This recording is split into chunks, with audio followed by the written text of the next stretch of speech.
27 kilometre সমুদ্রের উপরে দৌড়া দৌড়াইল কি করে? এখনো তো চিহ্ন রাখা আছে।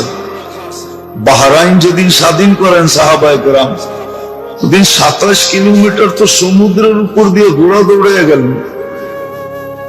প্রমাণের চিহ্ন তো এখনো রাখা আছে, হাজারো প্রমাণ রাখা আছে।